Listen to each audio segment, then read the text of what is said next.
Uh, um, The history of no, I want to talk about Quiet, people. a little bit about the history of the the history of the United States as an academic Okay, this is going to be really deep. subject. This is like historyception. Well, it's also like, how should we teach history? Also ends up going into this. I regret not talking And about that. the other Shush. issue is, what do we do? Like, I'm struggling with what history is going to become in the relatively near future. You mean about our current president? Well, no, I don't mean that. I mean Him too. how especially history. for Okay, president. so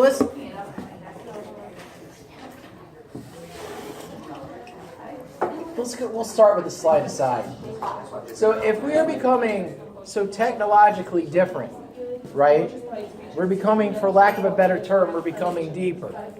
So if I am going to be an effective historian on, say, the creation of the bomb, I may not need to know how to make the bomb, but I'm going to need to know a fair amount of technical knowledge. I can So, explain that for you if you want.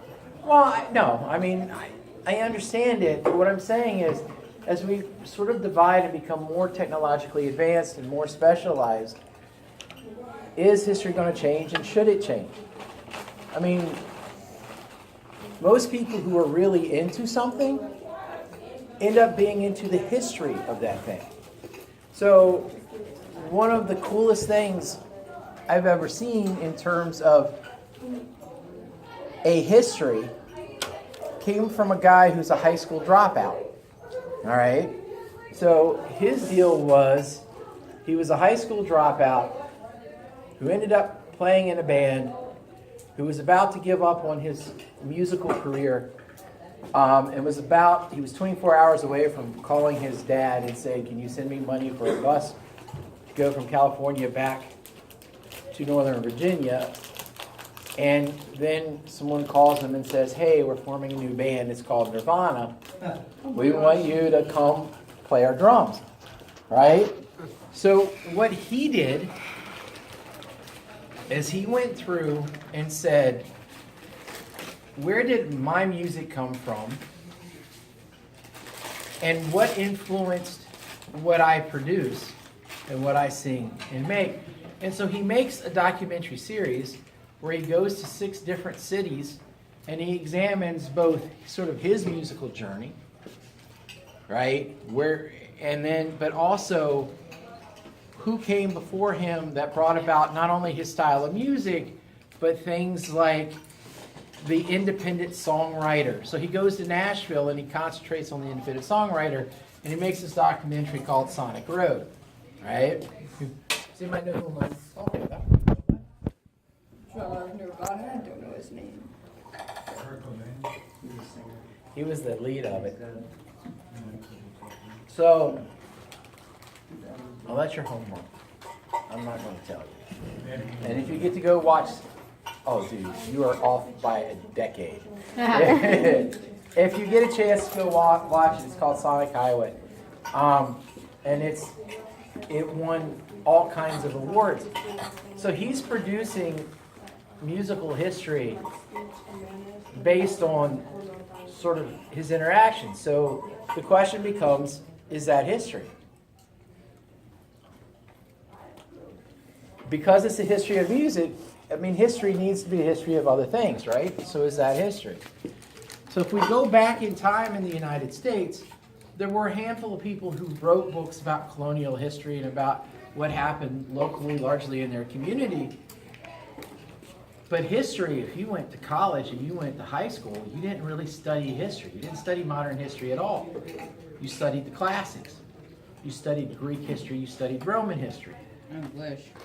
Not that it's a bad thing, but you didn't study sort of modern history. It was a very rare thing, and it wasn't academically accepted, and it's not going to be academically accepted until the 1820s, and the event that makes it academically accepted is this. There is a border dispute between the United States and Britain over the main Canadian border. and shots were fired. No one was hit. But Unlike during the Yeah. 1812, where we were beaten so badly by the Canadians, we had to invade. and The in the massacre beginning, of the River Basin. in the beginning, we got them back at the end, but that's another time, another story for another time.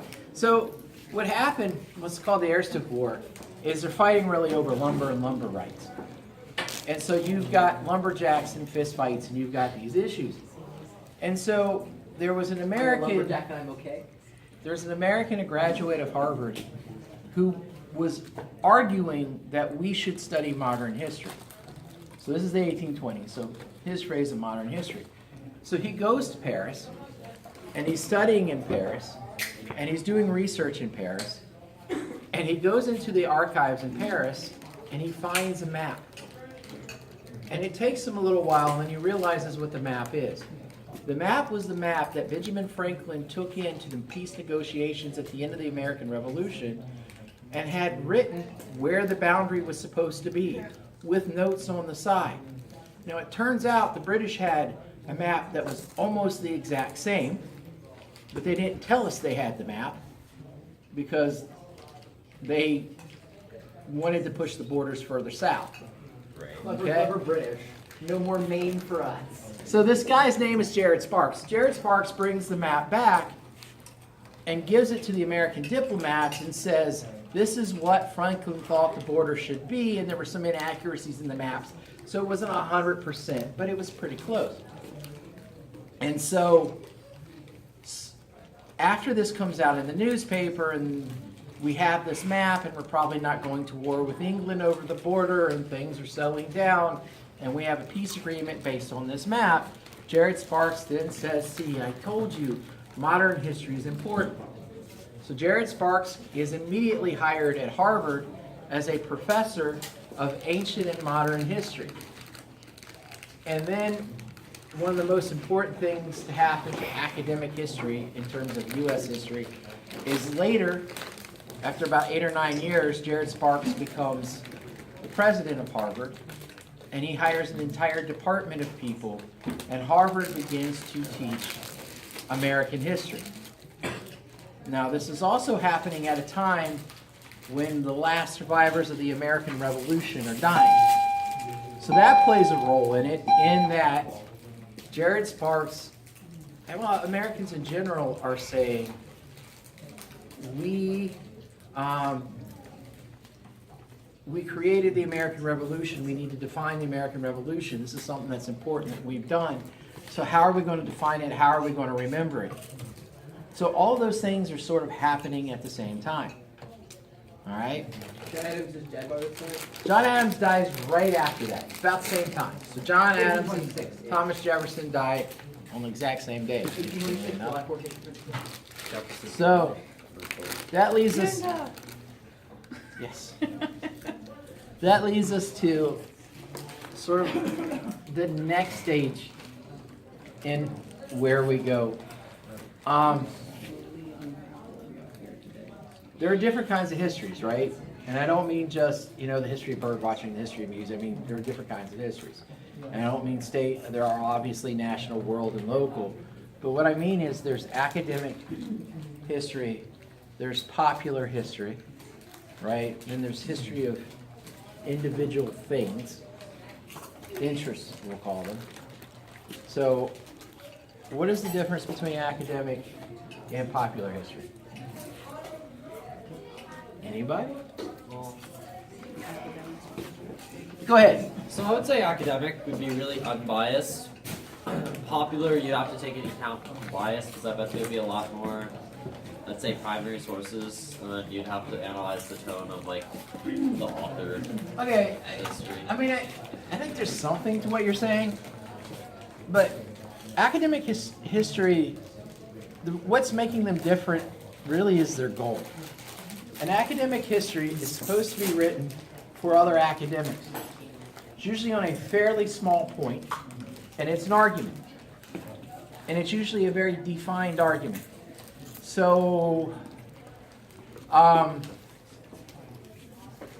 know an individual, she's a college professor, she wrote an academic history where she argued that one of the causes to the Spanish-American War was the fact that the older generation who'd gone through the American Civil War felt like the younger generation was too feminine and weak. And that they needed a good war to make them manly. And that Logic. and that this is actually one of the underlying causes of the Spanish-American War. And so she writes a book, and her whole book, or 98% of her book, is that argument. And how she supports that argument and statements that people made in leadership about that argument. And she's writing it for other academics. So there's an understanding that if you get this book, you understand what caused the Spanish-American War. And now we're entering into it. So academic history is usually written by an academic for other academics. And it's usually an argument-based thing. All right? He's crinkling his bags. Popular bags history so loud. is history written for the masses. Sometimes that history doesn't have an argument. It's this is what happened, much more so than why. It's frequently more of a narrative, and it's written for the masses to make money, usually. Okay? Now, the thing is that I feel like sometimes we need more popular history than we need academic history. And I don't know that we're getting it, but that's a different argument, I guess, for a different day. But popular history can be very well done, and it can have an argument. All right? The biography of John Adams actually altered not how the American people saw it, but it altered how academics approached it. All right, so you have this best-selling book that goes on to be an HBO miniseries, the basis of an HBO miniseries, and it sort of leaks into the academic world. But when you look at it, it's as well researched as any academic history. It has arguments, but the fact that it was written for the masses and it explained things, in the views of some academics, sort of disqualify it as real history. So I've sort of put that out there in part as a background, right? So we've got academic history, we've got popular history, now we got history like the history of music that was produced there. And so that's real history. I mean, it's history of a music segment, but it's, to me, it's real history, and it holds value, and it's well researched, and all of those things. And it has the same weaknesses, right? He has biases. So that's all the background. Here's what I want you to think about. And here's what I want a response from you on maybe a little later. How should history be taught? Because here's the struggle we've got, or I have personally anyways. I teach a unit in high school. And I have to cover what? Sort of the main political events that happened, right? To a lesser extent, the main military events, that's diminishing. It used to be politics and military was everything. And we look at sort of major social issues, right? So that's how we examine history, and that's how we teach you history. And in some ways, we need to teach you history that way because you have to have a foundation. We have to give you context for individual events. Does that make sense? Like for you to be able to place a value judgment on this person historically or on this event historically, you have to have a context. So we teach you a context. The problem is that's, to me anyways, that is the most boring and painful way that you can teach it. Now I think